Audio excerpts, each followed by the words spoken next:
Hey guys, you probably already see back with part 2 of the all new slope stick from E-Flite. Slope Ultra stick, that is.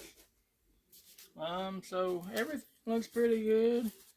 Got the wings, decals on top look pretty good.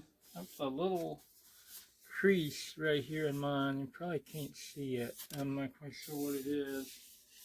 It's mostly just in the decal itself, I think. Not bad. Overall, it looks good. The decals on the bottom, you can actually feel them right here on the edge. Like right here, coming across. I was trying to press down on it a little bit to get it go down in there, but honestly, these might come off anyways. I might put something more colorful on the bottom. I don't know yet. I'll fly it the way it is, but it looks like you definitely got some aileron here.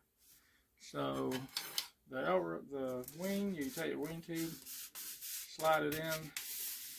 A very nice firm fit. Take the other wing, line it up, push it in. Those two go together and mate up really nicely. So there's the wing. And then you take this piece here and you put it on like this. Just kind of goes on the front and then to the rear. And there's your wing, fully assembled. That's what it looks like. Let's see what I want to do. Here's the landing gear. It's just carbon fiber. It's got a notch right here. Goes up into the body. And this is actually how it goes. This is the top. That's where the wing goes. So these just push up into these. And so you turn the wing, turn it the right way so they cross is how they do. So this one goes over that way. The other one goes that way. So let's see if we can do this. Which way does it go now? It goes, make sure you get it turned the right way. It goes this way, like this. Okay, so it goes up in these channels. Got channel right here where it goes all up in here, all the way up. And it looks like it's a little, okay, it took a little bit to get it up in the channel, but then you just push. Be careful, guys, this is carbon fiber. You do not want to end up with carbon fiber sliver in your finger. And it's got, you probably won't be able to see it on camera, but it's got a little bit notch right here where that little flange piece goes. So you gotta make sure you push it all the way in there. Hear that snap? That means she's in there. So there's one wheel. And you take the other one, do the same exact thing. Just get it up in there, push it, and then the very last part, push it up into it.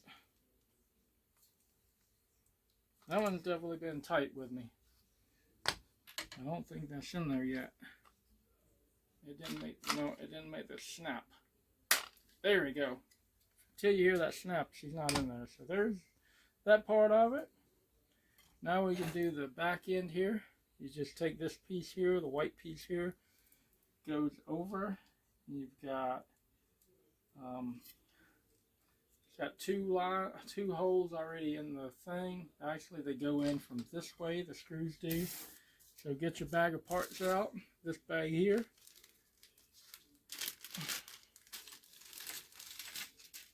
You've got two long screws. Sorry guys, that's what they look like. They go in here. And then we got to slide on everything else. Let me get my screwdriver. Okay guys, I went and got my screwdriver. These are Phillips head screws. So, what you want to do is screw one of each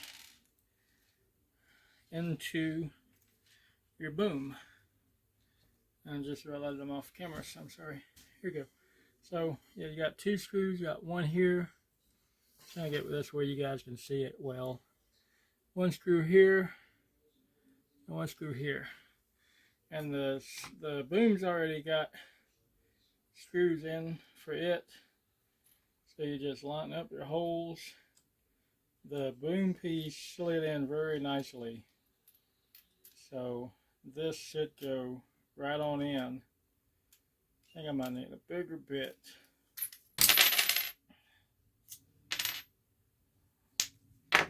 Let me see here what bit I got.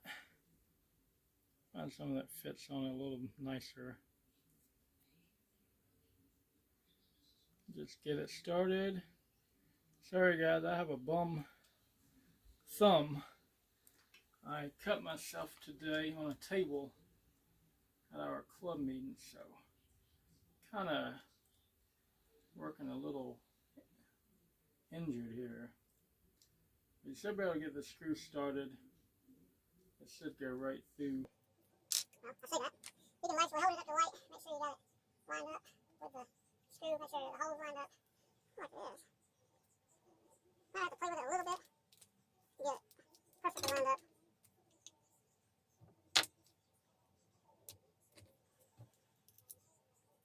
They gave you thumb screws for the other screws, for the wing and the tail, which makes it nice. So yeah, once you get this going, it's simple to get it going all the way in. You might be asking why I'm not using an electric screwdriver. I have one, but I don't want to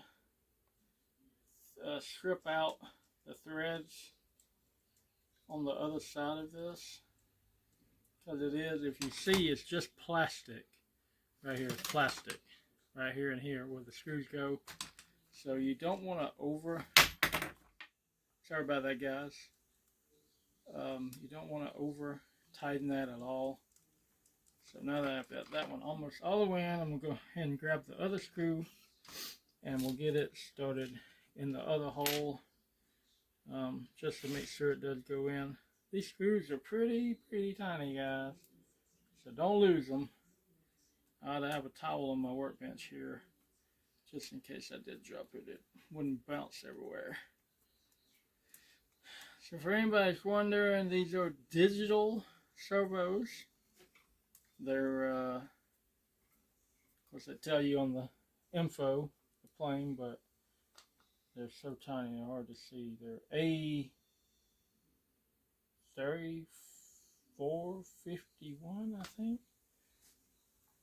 Typing on these things keep getting smaller and smaller. Anyway guys, you just want to screw this all the way in. Now that I have the second one in, I'll go ahead and screw it all the way in till it's snug.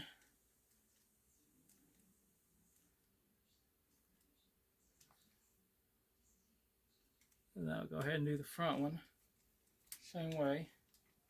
And while you're here guys, I mean, I know they do good jobs at factory and all, but you might want to go ahead and just put while you have it here, go ahead and put a wrench on each one of these other screws back here.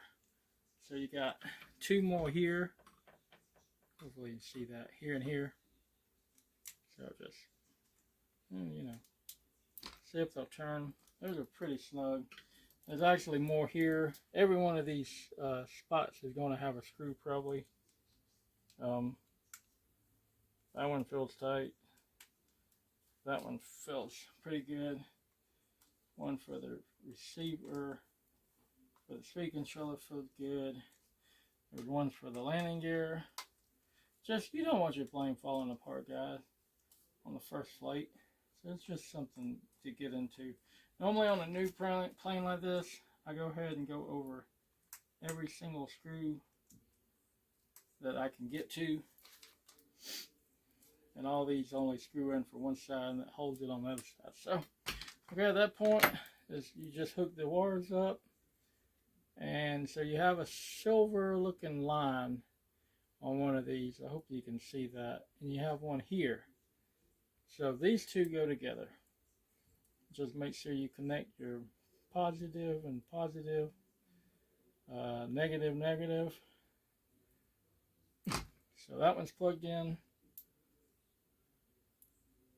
This one's, plug this one in.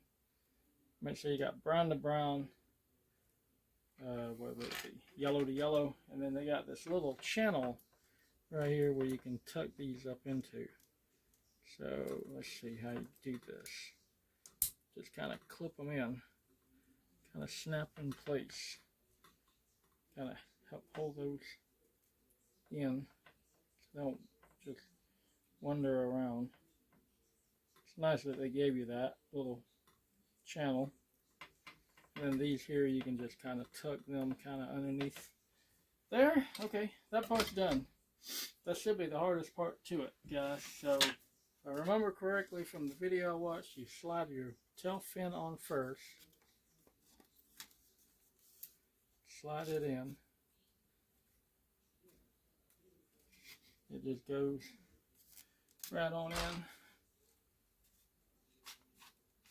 Slides up. Slide all the way up to here. Slide all the way up. So when you're done, you should be able to see through here. There's a hole right there. I hope you can see that. So the elevator stabilizer, it goes through here, and you just got a little channel right here. Hopefully you can see what I'm doing. This little square piece of the stabilizer, you want it to line up with that, and it just snips them like that. And then that should be good. So then you take one of these little thumb screws.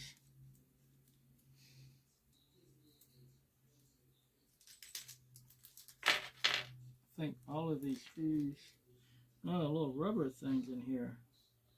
Oh, I bet those go on here to help hold it on place. So you got a little rubber bushing that you want to put on first. And then you just line up your screw with your screw hole here. And this should hold on your stabilizer and your vertical fin all together at one time. The rubber just helps it not be able to unscrew. So you want to make sure it's snug. Go ahead and tighten it down too much. But that's pretty durable. That's more durable than a lot of trainer planes that I deal with. So get your other two little spacers here. Go ahead and put them on. Set those to the side. Honestly, the only other thing left to do is put the wing on, and you got your linkages. You got your tail wheel right here. The tail wheel snips into the back end of the rudder right here. This little box on the side, that's the purpose of it. It's for your tail wheel. So you just take it and you push it in, something like that. Now the tail wheel's on. Okay, guys. Only thing left really is to do the wing. The wing, you line it up with the dials up here on the front. And then we'll just go on like that. Whoop, keep that on there. Slide that up into place. And then make sure the rear end is down underneath there, like that. So you take your two thumb screws, put it in, that's done. Then all you do left is your linkages, but I'm actually going to modify my plane right out of the box. I have two servos I'm going to install so I can play with like flaperon and spoilers. Not that you need it, but I'm going to do it. So I'm going to cut this video off here, saying thank you for watching. That's most of the assembly. But once I get my servos installed, I will come back for the final installation of everything. Thank y'all for watching. Happy flying.